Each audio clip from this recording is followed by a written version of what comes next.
Kabi, kisah teladan Nabi. Assalamualaikum. Yuk, dukung Kabi dengan menekan tombol subscribe. Umar bin Khattab radhiyallahu anhu menemukan cahaya Islam. Umar bin Khattab berasal dari Bani Adi, salah satu kabilah yang terpandang mulia dan berkedudukan tinggi di kota Mekah. Keluarga Umar termasuk dalam jajaran orang-orang penting suku Quraisy. Oleh karena itu, semua orang menaruh hormat kepada Umar dan keluarganya. Suatu hari, ketika Umar sedang berdagang di kota Syams, ia mendengar sebuah kabar tentang adanya nabi baru di kota Makkah. Apakah benar Muhammad bin Abdullah menjadi nabi? Aku harus segera pulang dan memastikannya sendiri. Ia bergegas meminta seorang pelayan untuk mengemasi semua barangnya. Sepulangnya dari Syams, Umar segera mencari informasi tentang Muhammad. Ia kaget saat mengetahui Muhammad benar-benar menjadi nabi. Namun, Umar tidak membenci hal itu. Hanya saja, ia tidak menyukai perpecahan yang terjadi di kota Mekah. Aku harus mempersatukan kembali para penduduk. Aku bisa memulainya dengan memaksa para pengikut Muhammad untuk kembali ke ajaran nenek moyang. Siang hari berikutnya, Umar terlihat sedang menyiksa seorang budak perempuan. Budak itu ketahuan masuk Islam. Aku akan mengampunimu jika kau keluar dari agama Muhammad. Namun, budak itu tetap teguh pada keimanannya. Pergilah, aku sudah bosan mencampukmu. Umar semakin geram melihat satu persatu penduduk kota Makkah masuk Islam. Bukannya berkurang, kaum muslimin justru semakin bertambah. Umar pun memikirkan cara untuk menghentikannya. Tak lama kemudian, terlintas sebuah ide yang sangat gila. Ia berencana untuk melakukannya besok pagi. Keesokan harinya, Umar keluar rumah sambil mengepalkan tangannya kuat-kuat. Sorot matanya begitu tajam, membuat semua orang merasa takut. Umar bertekad untuk membunuh Muhammad. Ya, hanya itu satu-satunya cara supaya kaum Quraisy kembali bersatu. Hari ini juga Muhammad harus aku kalahkan.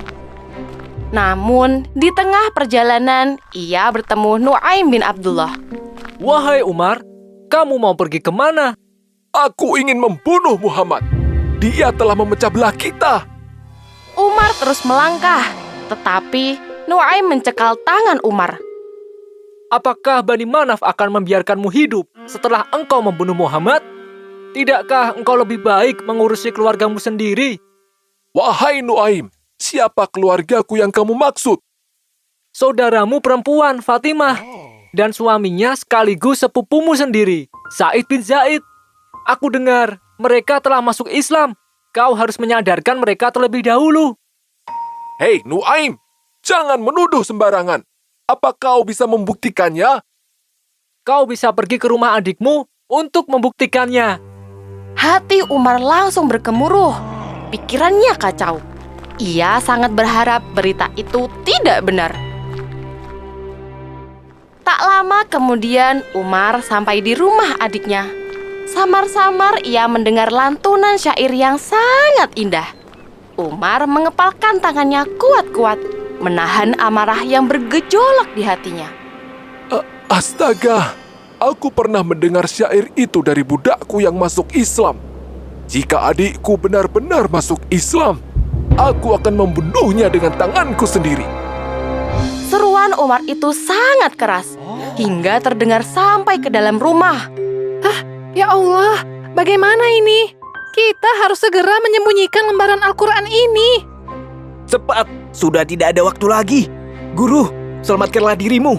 Pergilah melalui pintu belakang. Sebelum Fatimah membereskan lembaran itu, Umar telah masuk ke dalam rumah. Fatimah pun menyembunyikan kertas itu di belakang tubuhnya. Aku mendengar kau sedang membaca sebuah syair dari Muhammad. Apa itu benar? Tidak, kau tidak mendengar apapun. Aku juga mendengar kabar bahwa kalian berdua telah menjadi pengikut Muhammad dan agamanya. Apa itu benar? Suasana sepi senyap. Umar menjadi geram karena tidak mendengar jawaban dari Fatimah dan Sa'id. Apa itu benar? Ia pun menampar keduanya. Ya, benar. Kami telah masuk Islam. Kami telah beriman kepada Allah dan Rasul-Nya. Astaga, padahal aku memaksa orang lain untuk meninggalkan agama Muhammad. Tetapi, aku tidak tahu kalau adikku sendiri masuk Islam. Fatimah dan Sa'id terlihat tidak takut kepada Umar. Mereka hanya tunduk kepada Allah yang Maha Kuasa. Umar menjadi merinding melihat keberanian mereka. Setelah itu, ia menyadari sudut bibir adiknya yang berdarah. Umar pun merasa bersalah dengan perbuatannya. Berikanlah kepadaku lembaran-lembaran yang engkau baca tadi. Aku ingin melihat apa yang diajarkan Muhammad kepada kalian. Fatimah segera memberikan lembaran Al-Quran yang disembunyikannya kepada Umar. Umar kemudian membaca lembaran yang berisi surat Toha itu. Ia menangis ketika sampai di ayat 13 dan 14. Dan aku telah memilih engkau, maka dengarkanlah apa yang akan diwahyukan kepadamu. Sungguh, aku ini Allah, tidak ada Tuhan selain aku. Maka sembahlah aku, dan laksanakanlah salat untuk mengingatku. Alangkah mulianya kalimat-kalimat ini. Umar telah selesai membaca seluruh lembaran Al-Quran itu. Ia merasa terharu dengan apa yang dibacanya. Entah kenapa, ada rasa yang berkecamuk di dadanya. Fatimah, beritahu aku di mana Muhammad. Lebih baik kau membunuhku. Jika tujuanmu ingin membuat Nabi Muhammad celaka. Sungguh, aku hanya ingin bertemu. Fatimah tetap pada pendiriannya. Ia khawatir jika Umar bermaksud mencelakai Nabi. Tiba-tiba, Habab bin Al-Ard muncul dari samping rumah. Wahai Umar, sungguh aku pernah mendengar Nabi Muhammad berdoa agar Islam dikuatkan oleh salah satu dari kalian, yaitu antara engkau atau Abu Jahal bin Hisham. Apa itu benar? Kalau begitu, tolong beritahu aku di mana Muhammad sekarang. Nabi di Darul Arkam, wahai Umar. Kabar bahwa Umar sedang mencari Nabi Muhammad tersebar luas. Kebetulan salah satu sahabat melihat kedatangan Umar. Bagaimana ini? Umar datang sambil membawa pedang di pinggangnya. Biarkan Umar masuk. Jika dia berniat baik, maka kita sambut. Dan jika tidak, kita bunuh dia menggunakan pedangnya. Tak lama kemudian terdengar suara ketukan pintu. Semua orang bersiaga di belakang Nabi Muhammad yang membuka pintu. Para sahabat mengepalkan tangan rapat-rapat. Mereka waspada jika Umar hendak berbuat sesuatu kepada Nabi. Wahai Umar, mengapa engkau datang kemari? Wahai Nabi Muhammad, saya datang kepadamu untuk beriman kepada Allah dan Rasul-Nya, serta apa-apa yang datang dari Allah. Para sahabat langsung bergembira mendengar ucapan Umar. Allahu Akbar. Allah telah mengokohkan Islam dengan hadirnya Umar. Takbir terus bergema di Darul Arkom, menyambut keislaman Umar bin Khattab. Sementara itu, Umar tersenyum lebar melihat Nabi dan para sahabat. Kini, cahaya Islam telah masuk ke dalam hidupnya. Kabar masuknya Umar ke dalam Islam terdengar cepat oleh semua penduduk kota Makkah. Kaum Quraisy langsung gempar dibuatnya. Kita harus mencari cara untuk melemahkan Islam. Bagaimana bisa? Sementara Umar bin Khattab yang terkenal kuat, kini menjadi pelindung mereka. Mereka benar-benar tidak menyangka akan keputusan Umar yang sangat mendadak itu. Sementara itu, kaum muslimin menyambut berita itu dengan penuh sukacita. Alhamdulillah, kita bisa lebih berani untuk beribadah di Masjidil Haram. Benar, Allah melindungi kita dengan adanya Umar. Begitulah, semua umat Islam bergembira atas keislaman Umar. Alhamdulillah, sejak kehadiran Umar bin Khattab, posisi Islam di kota Makkah semakin kuat. Jika ada kaum muslimin yang diganggu oleh kaum kafir Quraisy, Umar tak segan-segan membelanya. Sungguh, Allah maha membolak-balikan hati. Umar yang dulunya memusuhi, kini membela Islam dengan gigih. Allahu Akbar. Umar bin Khattab dan gadis miskin penjual susu. Khalifah Umar bin Khattab radhiyallahu anhu adalah sosok pemimpin adil dan bijaksana. Untuk mengetahui kondisi rakyatnya, beliau sering berkeliling ke berbagai daerah sendirian.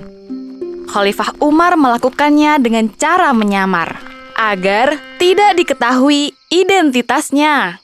Penyamarannya itu sering dilakukan saat malam hari. Suatu malam, Khalifah Umar melihat sebuah rumah yang lampunya masih menyala. Padahal rumah yang lain sudah gelap. Mengapa mereka masih belum tidur? Perlahan, Umar mendekati rumah itu. Ia khawatir orang yang di dalam rumah tersebut belum bisa tidur karena lapar. Sepertinya susu kambing menjadi sedikit karena sedang musim kemarau.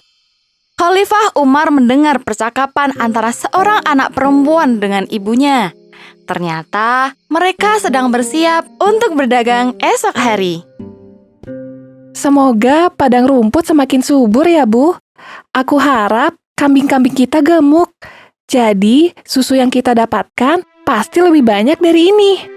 Insya Allah, Nak. Sepertinya kita hampir bangkrut karena penghasilan yang menurun dari hari ke hari. Si anak mendengar keluhan ibunya, namun ia tak sempat untuk membalas. Ia masih sibuk menuang susu ke dalam botol-botol yang lebih kecil. Sesekali, tangannya lihai sekali menggeser botol yang sudah terisi. Supaya pendapatan kita bertambah, apa kita campur saja susunya dengan satu gayung air? Tidak kelihatan bedanya kok.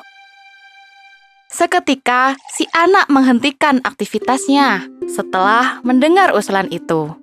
Dalam hati, terbesit untuk melakukannya juga, tapi dia takut. Bukannya semua penjual susu dilarang keras mencampur susu dengan air? Apalagi itu perintah Khalifah Umar. Aduh, Nak. Malam-malam begini siapa yang akan tahu? Pasti Khalifah Umar sedang tidur saat ini. Campur saja ya. Astagfirullah, sekali-kali tidak, Bu. Meski tidak ada yang melihat, tetapi Allah melihat semuanya. Allah mengetahui segalanya, termasuk apa yang kita sembunyikan sekalipun. Umar yang mendengar percakapan keduanya, kemudian beranjak pergi. Selama perjalanan, dia masih kagum dengan jawaban si anak perempuan. Masya Allah, teguh sekali iman perempuan itu. Insya Allah, jika anak perempuan itu belum menikah, maka akan aku nikahkan dengan salah satu anakku. Di pagi harinya, Umar memerintahkan Aslam, pembantunya, untuk mencari tahu tentang gadis itu. Tolong cari tahu tentang gadis itu. Apakah dia sudah menikah atau belum? Siap, wahai Khalifah. Siang harinya, Aslam melaporkan hasil temuannya kepada Khalifah Umar bin Khattab. Wahai Khalifah, setelah saya cari tahu, anak perempuan itu bernama Fatimah. Dia merupakan seorang budak yang belum menikah. Baiklah, tolong panggil semua anakku sekarang. Ada hal penting yang ingin kusampaikan. Beberapa saat kemudian, semua putra Umar berkumpul. Khalifah Umar menjelaskan alasan mengapa mereka dikumpulkan. Kejadian tadi malam juga diceritakannya. Di antara kalian, siapa yang sudah siap menikah? Ayah sangat rela jika kalian menikahi budak yang tadi kuceritakan.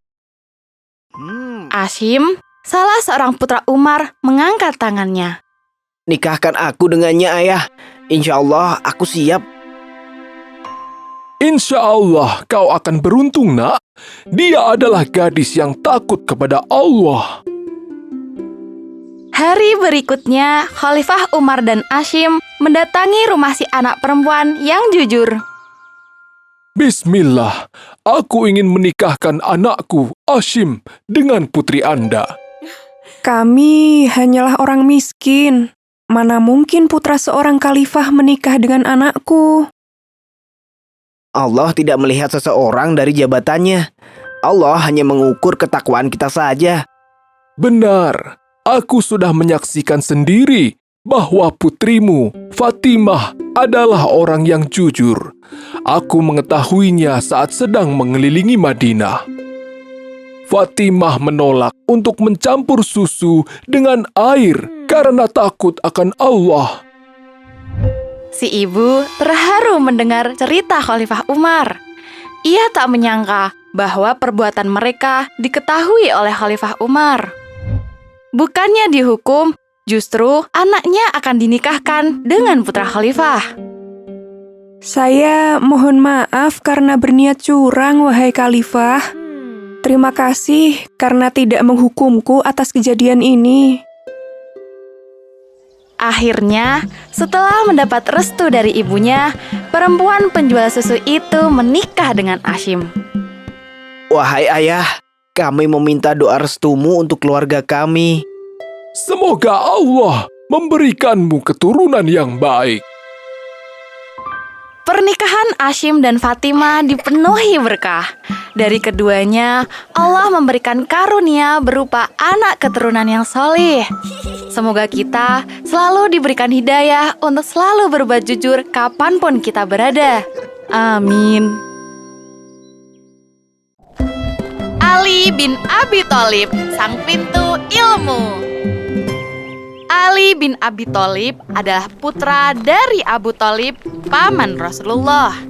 Jadi, Ali merupakan sepupu dari Rasulullah. Ali lahir dan tumbuh di keluarga yang mulia dan penuh kasih sayang. Ketika kakek Rasulullah wafat, Abu Thaliblah yang bersedia merawat dan membesarkan Rasulullah. Hubungan antara Rasulullah dengan keluarga paman dan bibinya memang sangat baik. Ketika Ali berusia 10 tahun, dia berkunjung ke rumah Rasulullah tepat ketika beliau sedang melaksanakan sholat. Saat itu, berita tentang kenabian Rasulullah belum tersebar.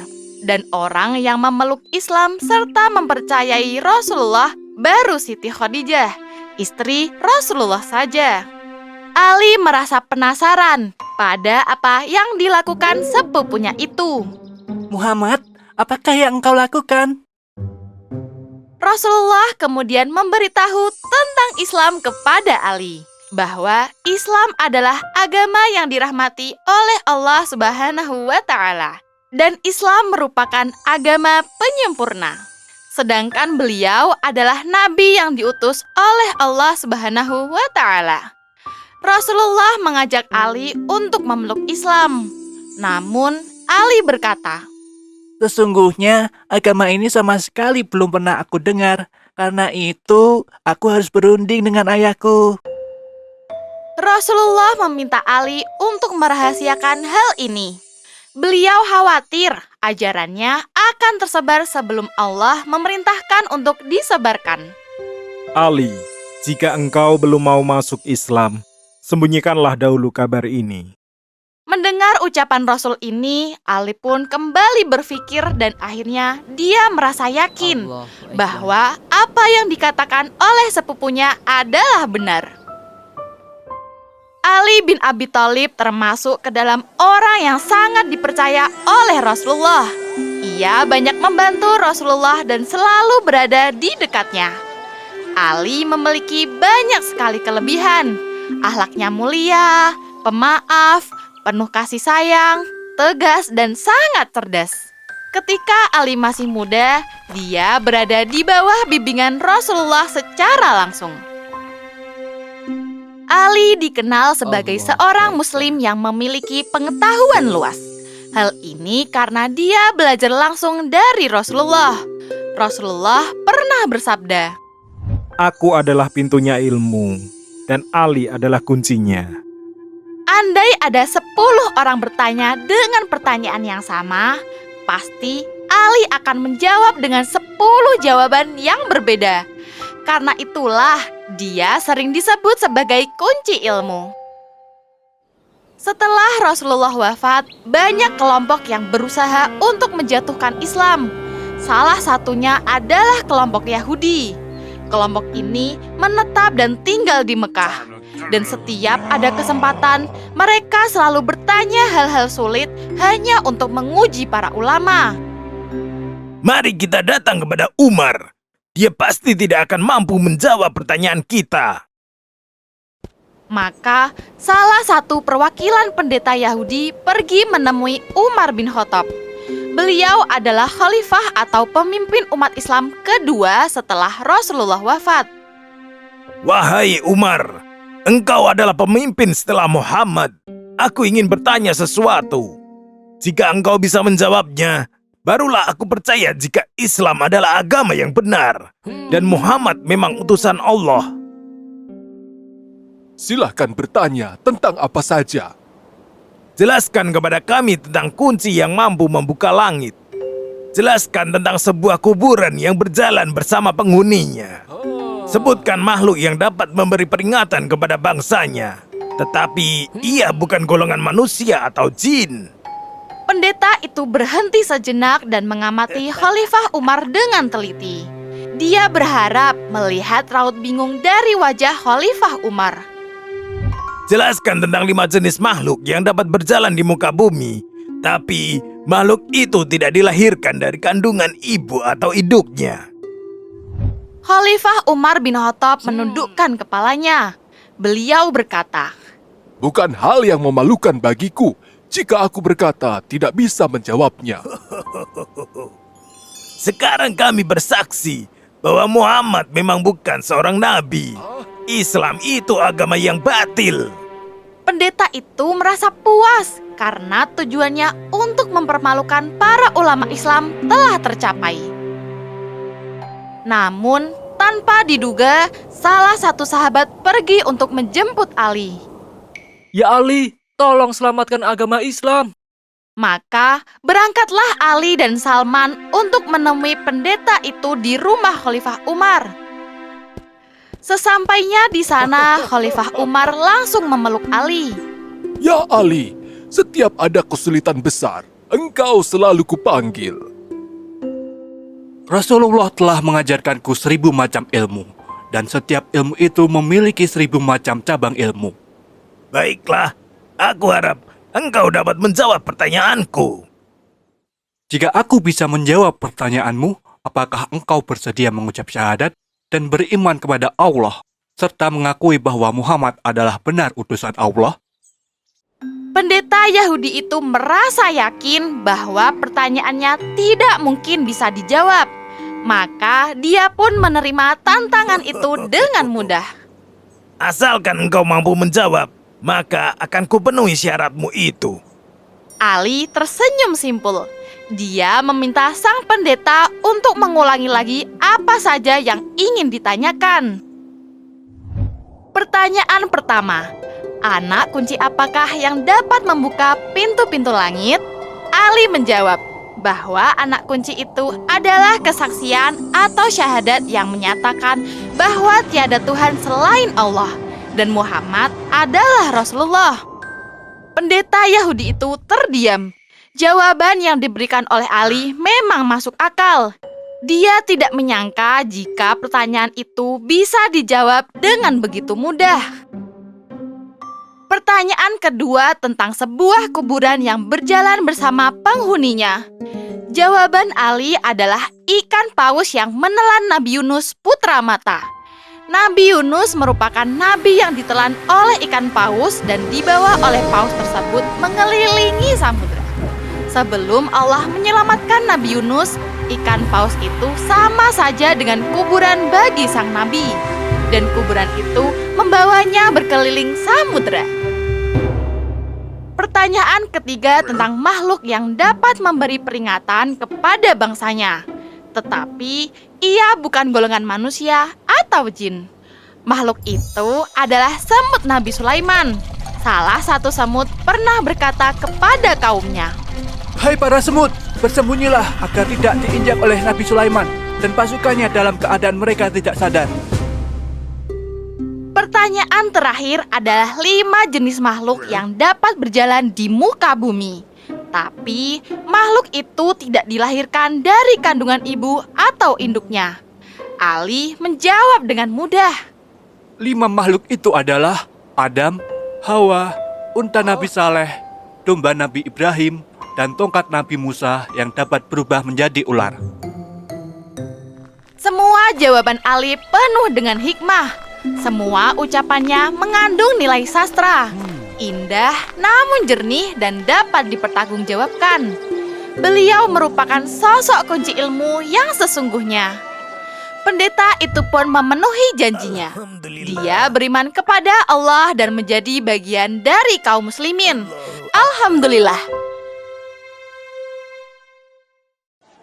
Utsman bin Affan dan sumur rumah milik Yahudi. Rasulullah melihat kekejaman kaum Quraisy kepada umat Islam semakin parah. Oleh karena itu, beliau memerintahkan kaum muslimin untuk hijrah ke Madinah. Mereka yang berhijrah hanya membawa barang-barang seadanya. Bahkan, banyak di antara mereka yang meninggalkan semua hartanya. Bismillah, semoga Allah mudahkan. Sesampainya di Madinah, kondisi umat Islam tidak lantas membaik. Mereka harus beradaptasi dari awal. Untuk mengatasinya, Rasulullah kemudian mempersaudarakan antara kaum muhajirin dengan kaum ansor. Katakan apapun keperluanmu. Insya Allah akan aku bantu sebisa mungkin. Alhamdulillah, semoga Allah memberikanmu keberkahan. Setelah dipersaudarakannya kaum muhajirin dan ansor, kini mereka mengalami masalah yang serius. Jazirah Arab sedang mengalami musim panas yang panjang. Ya Allah, kemana lagi kita harus mencari air? Padahal kebun-kebun dan ternak kita juga membutuhkan air. Dari sekian banyak sumber air yang ada, hanya satu sumur yang masih mengalir. Sumur itu milik seorang Yahudi. Melihat peluang bisnis yang menjanjikan, si Yahudi tersebut berniat menjualnya dengan harga tinggi. Kalau aku menjual air dari sumur ini, pasti aku cepat kaya. Keesokan harinya, ia memutuskan menjual air sumur kepada para penduduk. Beberapa orang mulai membeli air dari si Yahudi. Mereka terkejut dengan harga air yang dijual. Bagaimana bisa kau menjualnya dengan harga mahal? Memangnya kenapa? Kalau tidak mau ya tidak usah beli. Hari demi hari, suasana kota Madinah semakin panas. Angin yang berhembus tidak membawa kesegaran, tapi justru membawa udara panas. Antriannya panjang sekali. Padahal pekerjaan di kebun masih banyak.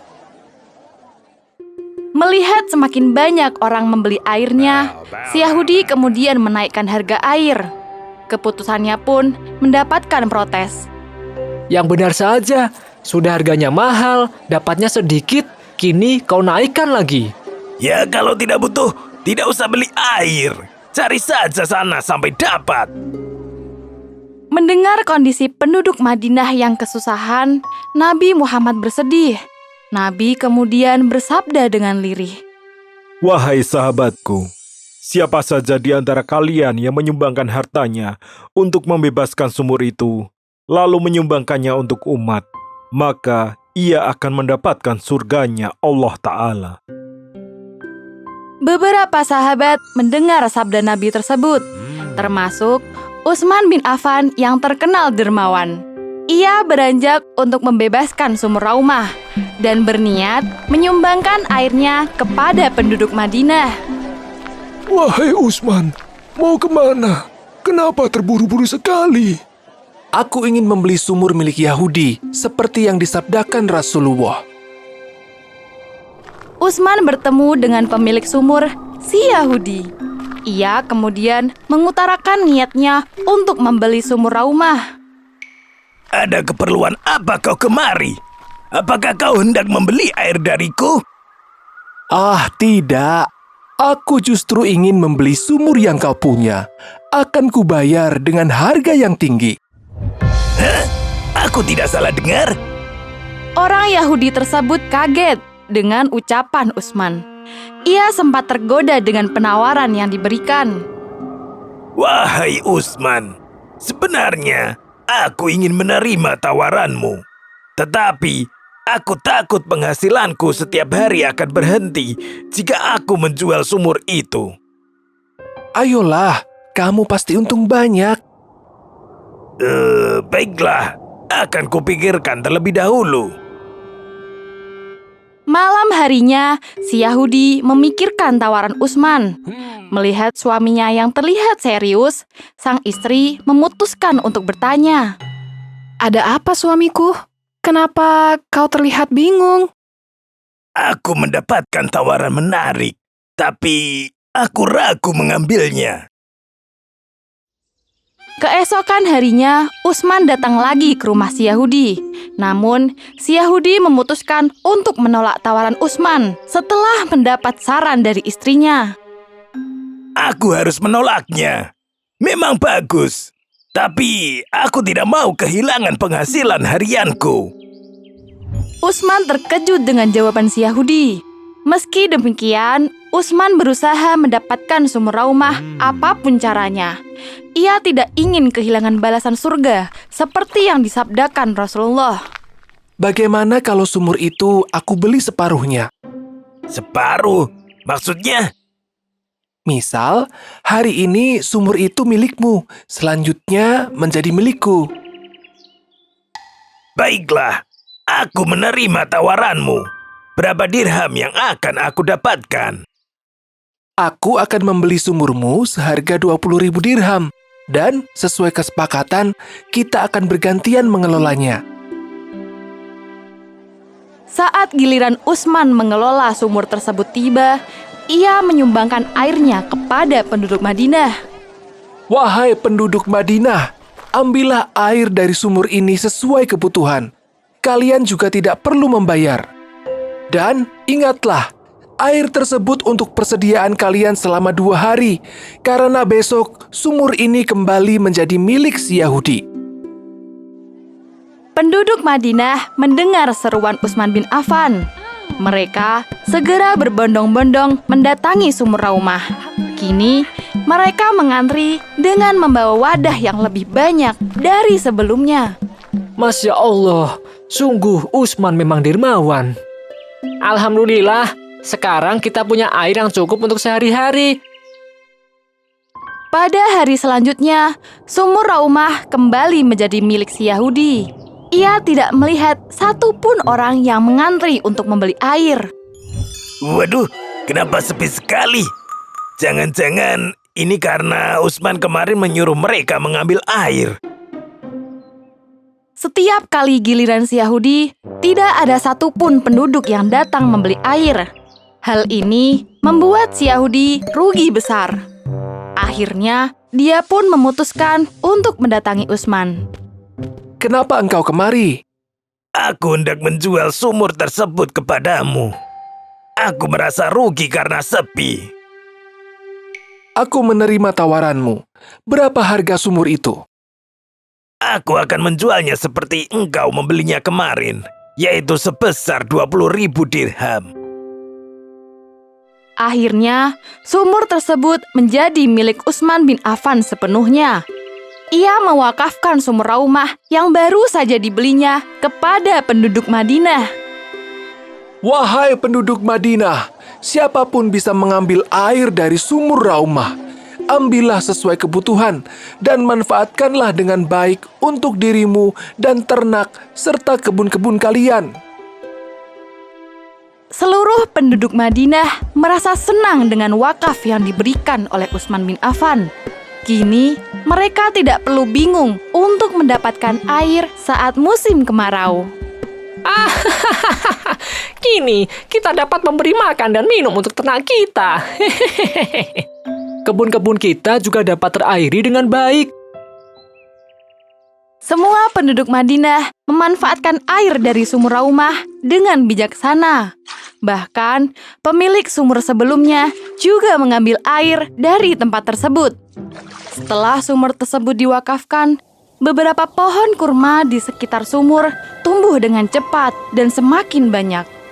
Semoga Allah memberikan balasan surga kepada Utsman bin Affan. Amin. Kisah Abdul Muthalib, kakek Nabi Muhammad yang menemukan kembali sumur Zam-Zam. Jauh setelah masa Nabi Ibrahim dan Nabi Ismail, Mekah terus berkembang menjadi pusat kehidupan. Ribuan orang dari berbagai penjuru selalu datang untuk menunaikan ibadah haji. Demi menjaga keamanan dan ketentraman kota, para kabilah yang berkuasa sepakat untuk bersatu. Mari kita bersama-sama menjaga kota Mekah. Semoga Tuhan selalu melindungi kita semua. Namun, selang waktu berjalan, kabilah Jurhum mulai melupakan tanggung jawab mereka. Orang-orang Jurhum menimbulkan masalah lagi. Mereka mengancam para pedagang dan jamaah haji. Seru kabilah Kinanah. Enggak benar. Tindakan mereka telah menodai kesucian kota Makkah. Sahut kabilah Khuza'ah. Akhirnya, kedua kabilah ini bersatu untuk mengusir orang-orang dari kabilah Jurhum. Perang pun terjadi. Kabilah Jurhum terdesak dan terpaksa keluar dari kota Mekah. Beraninya mereka mengusir kita. Kita akan pergi sesuai keinginan mereka. Tapi kita tidak akan pergi begitu saja. Timbun sumur Zam-Zam. Jangan biarkan mereka menguasainya. Begitulah, mereka lantas menimbun sumur Zam-Zam hingga rata dengan tanah. Sejak saat itu, tidak ada lagi yang bisa mengambil air dari sumur Zam-Zam. Dan ratusan tahun berikutnya, keberadaannya telah terlupakan sepenuhnya. Suatu hari, terlihat satu rombongan mulai memasuki kota Mekah. Mulai sekarang, engkau akan tinggal di Mekah bersamaku, Kata Muthalib kepada keponakannya. Terima kasih, Paman. Sahut Syaibatul Ham. Sesampainya di rumah, mereka segera membongkar barang bawaan. Syaibatul Ham termasuk anak yang cekatan. Tanpa diminta pun, dia langsung membantu pamannya beberes. Siapa pemuda itu? Dia pasti budak yang dibawa Muthalib dari kota Yatsrib. Orang-orang mulai memanggil Syaibatul Ham dengan sebutan Abdul Muthalib, budaknya Muthalib. Sang paman terkejut ketika mengetahui hal itu. Dia adalah keponakanku. Namanya Syaibatul Hamd. Ayahnya telah wafat. Karena itulah dia akan tinggal bersamaku. Namun, nama Abdul Muthalib terlanjur melekat.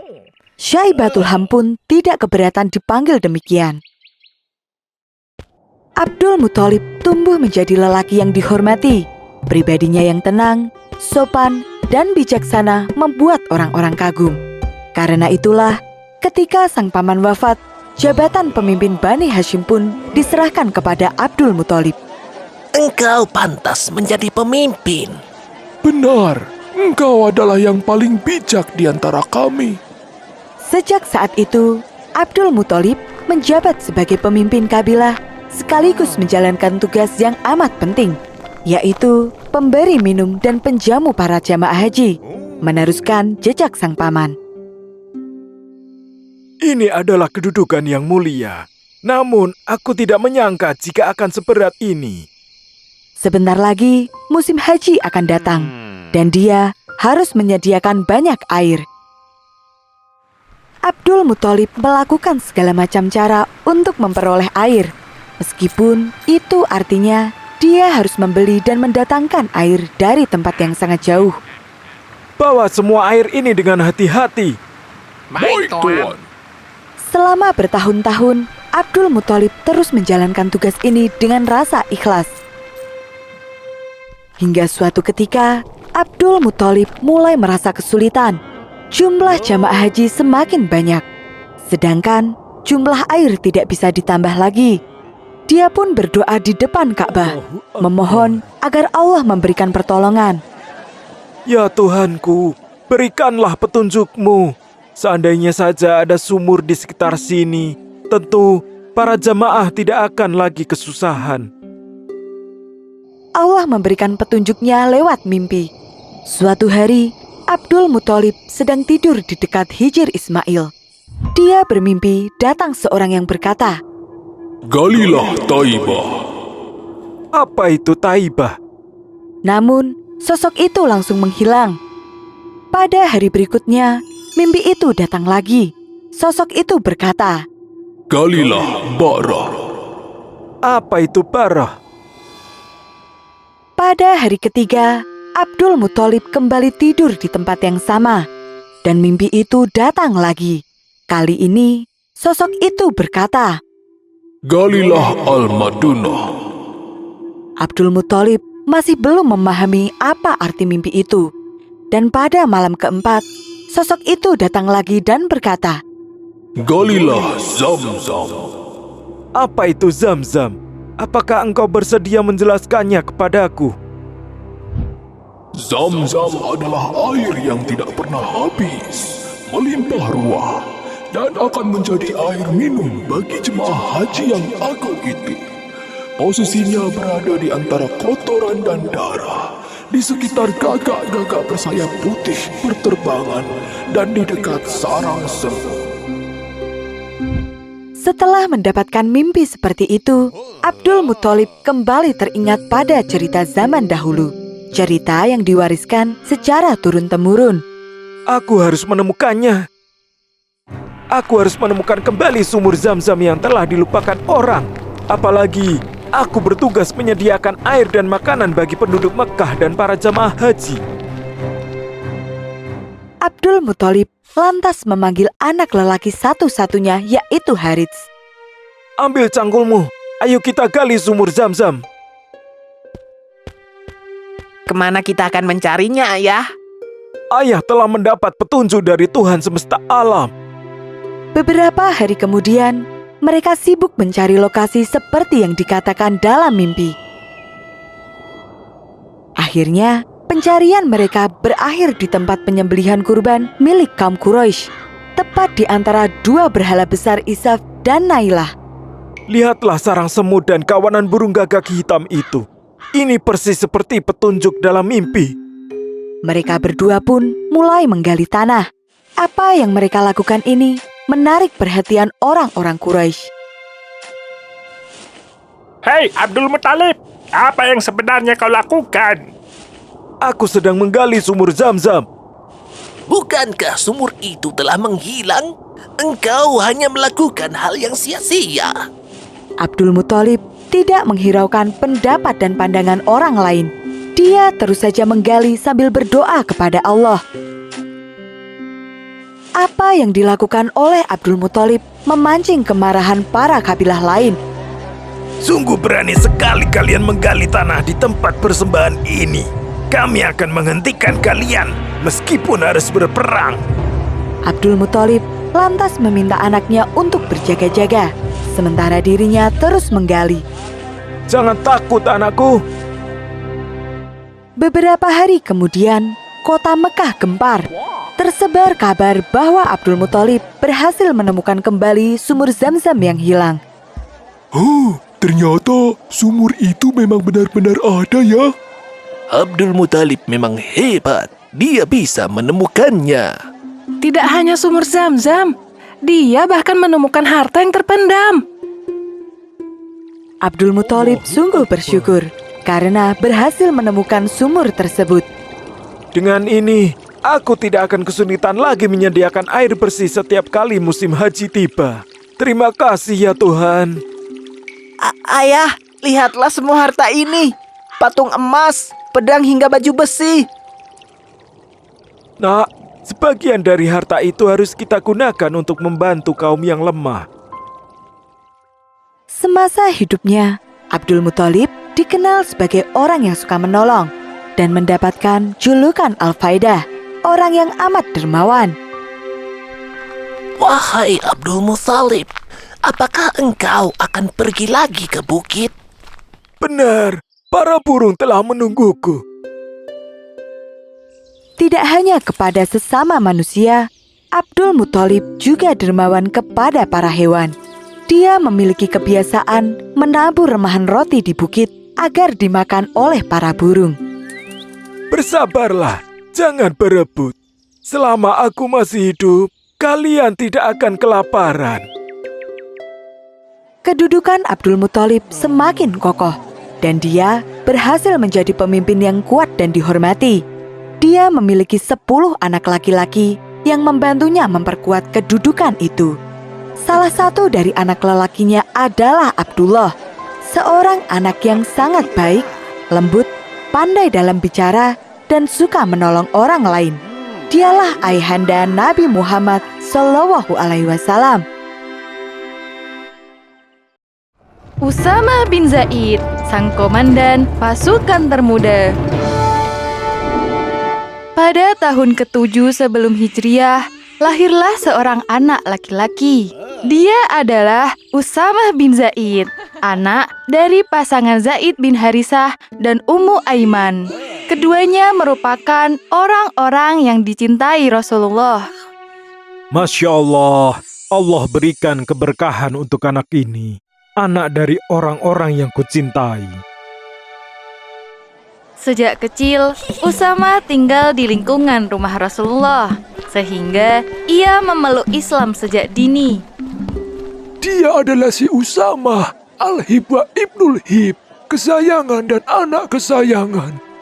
Kenapa kau menyebutnya demikian? Karena ia lahir dari orang-orang yang dicintai oleh Rasulullah. Pernah, Usama yang aktif bermain tersandung kayu yang ada di dekat pintu, lalu dahinya berdarah. Ya Aisyah, tolong bersihkan darah dari wajahnya. Wahai Rasulullah, aku tidak tega melihat wajahnya yang kesakitan. Insya Allah, Allah akan memberikan kesembuhan pahala atas sabarmu. Rasulullah menyayangi Usama seperti menyayangi cucu-cucunya. Saat itu, Usama dan Hasan bin Ali, cucu beliau, diletakkan di atas paha beliau. Ya Allah, sungguh aku mencintai keduanya, maka cintailah keduanya. Kami juga mencintaimu ya Rasulullah. Hakim bin Hizam, saudagar kaya Quraisy, pernah memberikan hadiah kepada Rasulullah. Tapi beliau menolak karena saat itu Hakim masih musyrik. Ya Rasulullah, aku baru saja datang dari Yaman. Terimalah hadiah ini dariku. Pakaian ini biasa dipakai oleh raja-raja Yaman. Masya Allah, tetapi aku tidak bisa menerima. Akan kubayar sesuai harga yang kau beli. Rasulullah hanya mengenakan pakaian tersebut sekali saat sholat Jumat. Kemudian memberikannya kepada Usama. Usama, bajumu bagus sekali. Dari mana kau mendapatkannya? Alhamdulillah, Rasulullah yang memberikannya kepadaku. Ali dan Abbas pernah menemui Rasulullah. Wahai Rasulullah, siapa orang yang engkau cintai? Fatimah binti Muhammad. Kalau selain dari keluargamu ya Rasulullah? Orang yang paling aku cintai adalah orang yang Allah memberikan nikmat kepadanya. Dan aku juga memberikan nikmat kepadanya. Ialah Usamah bin Zaid. Kaum Quraisy yang kalah dalam perang Badar ingin membalas dendam kepada kaum muslimin. Melihat kaum muslimin sedang menyiapkan keperluan perang Uhud, Usamah dan teman-temannya pergi menemui Rasulullah. Wahai Rasulullah, izinkan kami pergi untuk ikut perang. Di antara kalian, tidak ada yang boleh karena umur kalian belum cukup. Usama, kamu juga belum boleh.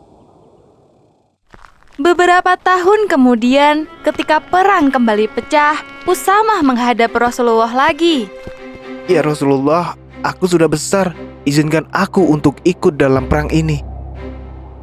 Masya Allah Usama, melihat semangatmu, aku izinkan kau untuk ikut. Suatu ketika, Usamah bergabung dalam perang Hunain bersama Rasulullah. Saat itu, pasukan Muslim menerima tekanan dari segala penjuru. Hal ini membuat sebagian di antara mereka mundur. Namun, Usamah tetap berada di samping Rasulullah. Wahai sahabat-sahabat Nabi, berjuanglah. Allah dan Nabi-Nya bersama kita. Usamah berperang di bawah kepemimpinan ayahnya, Zaid bin Harisah, saat perang Mu'tah. Ia menyaksikan kematian ayahnya, tetapi tetap tegar. Innalillahi wa inna ilaihi roji'un. Wahai ayah, aku akan terus berjuang membela agama Allah hingga akhir hayatku. Seiring berjalannya waktu, Islam terus mendapat ancaman dari berbagai daerah. Salah satunya di perbatasan Syam. Banyak pihak memanfaatkan kesempatan saat Rasulullah sakit untuk melemahkan kekuatan Islam. Wahai Usama, atas izin Allah, berangkatlah ke perbatasan Syam. Kabar Usamah ditunjuk menjadi panglima tersebar luas. Banyak orang meremehkan Usamah. Bagaimana bisa Rasulullah memilihnya sebagai panglima, padahal ada sahabat yang lebih tua darinya? Beliau menjadikan anak kecil itu untuk memimpin para muhajirin yang berpengalaman.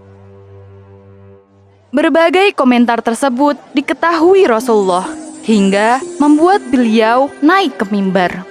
Demi Allah, jika kalian menyaksikan kepemimpinannya, maka kalian menyaksikan kepemimpinan ayahnya. Perlakukan Usamah dengan baik. Sesungguhnya dia termasuk yang terbaik di antara kalian. Saat pasukan Usamah sedang bersiap-siap menunggu perintah berangkat, terdengar kabar bahwa Rasulullah sedang sakit keras. Oleh karena itu, keberangkatan pasukan ditunda hingga Rasulullah membaik. Tak lama kemudian, Rasulullah wafat pada hari Senin, tanggal 12 Rabiul Awal tahun 11 Hijriah. Setelah kepergian Rasulullah, Khalifah Abu Bakar segera memberangkatkan pasukan Usamah sesuai amanah Rasulullah. Jika Khalifah tetap bersikeras mengirimkan pasukan, kami usul supaya pemimpinnya diganti dengan sahabat yang lebih tua dan punya pengalaman lebih. Rasulullah telah mengangkat Usamah. Kalian tahu itu. Abu Bakar mengantar kepergian pasukan Usamah hingga perbatasan kota Madinah dengan berjalan kaki. Usamah yang saat itu menunggang kuda merasa tidak enak hati. Wahai Khalifah, naiklah atau aku akan turun. Demi Allah, kau jangan turun, karena engkau adalah komandan pasukan ini. Di tengah perjalanan, Abu Bakar membuat permohonan kepada Usamah bin Zaid. Wahai Usamah, saat ini Umar bin Khattab ikut sebagai pasukanmu. Oleh karena itu, izinkan Umar bin Khattab untuk tetap tinggal di Madinah dan membantu saya. Baiklah, saya izinkan, wahai Khalifah. Sebelum sampai ke perbatasan Syam, Usamah mengirimkan mata-mata untuk mengetahui situasi terlebih dahulu. Bismillah, dengan izin Allah, pantau pasukan musuh dan segera laporkan kepadaku. Insya Allah, baik komandan. Semoga Allah memberimu keselamatan dan kabar baik. Setelah mendapatkan laporan yang lengkap, Usamah memerintahkan pasukannya untuk bergerak. Berkat pertolongan Allah dan strategi yang cerdas, akhirnya Usamah dan pasukannya berhasil mengalahkan lawan dengan mudah. Allahu Akbar, kemenangan ini untuk Islam. Pasukan Usamah kembali ke Madinah setelah memenangkan perang. mereka disambut hangat oleh seluruh warga Madinah. Tidak pernah kami melihat pasukan yang lebih selamat dari pasukan Usama. Bahkan tidak ada harta rampasan perang yang dibawa sebanyak ini selain dari pasukan Usama. Dialah Usama, sang komandan termuda. Perjuangan Usama mendapatkan hormat dari banyak orang, salah satunya dari Umar bin Khattab. Selamat datang, wahai komandanku. Karena Rasulullah pernah mengangkat Usama menjadi pemimpin perang saya. Saking istimewanya, Umar bin Khattab memberikan harta rampasan perang kepada Usama 2 kali lipat lebih banyak daripada anaknya. Karena pengorbanannya yang sangat besar untuk Islam. Abdullah bin Umar pun heran dengan keputusan ayahnya. Ia kemudian menanyakan alasannya kepada ayahnya. Usama lebih dicintai Rasulullah daripada dirimu, dan ayahnya lebih beliau cintai daripada ayahmu. Meski disayang, Usama pernah mendapat teguran dari Rasulullah. Saat itu, Rasulullah mendengar bahwa Usama membunuh musuh yang hendak mengucapkan syahadat. Mengapa engkau membunuhnya? Karena ia baru mengucap syahadat saat melihat pedangku. Lalu, bagaimana keadaanmu nanti di akhirat karena ucapan La ilaha illallah itu? Sejak saat itu, Usama tidak membunuh musuh yang mengucap La ilaha illallah hingga akhir hayatnya. Usama bin Zaid wafat pada tahun ke-54 Hijriah di Jaraf, yaitu sebuah daerah di perbatasan Madinah. Semasa hidupnya, Usama selalu mengabdikan dirinya untuk Islam. Semoga Allah merahmati Usama bin Zaid. Kabi akan membawamu melihat banyak sekali kisah interaktif yang menarik. Ada kisah 25 nabi dan rasul, kisah para tokoh dalam Islam, kisah wanita hebat dalam Islam, hingga kisah fabel yang disebut dalam Al-Quran. Kisah interaktif akan memberimu pengalaman membaca yang luar biasa. Kisah Nabi Muhammad SAW. Pada masa awal periode dakwah, Rasulullah mengalami banyak sekali halangan. Kemudian, penindasan terhadap umat muslim pun dimulai. Sasaran mereka adalah orang-orang miskin dan para budak. Ancaman terus-menerus datang. Rasulullah pun memohon petunjuk kepada Allah atas kekejaman yang diterima oleh umatnya. Setelah itu, datanglah Buraq, seekor tunggangan yang berwarna putih dan bersayap yang mampu melangkah secepat kilat. Yuk, kita mulai dengan membaca kisah Nabi Adam hingga Nabi Muhammad. Download aplikasinya di Google Play Store atau App Store.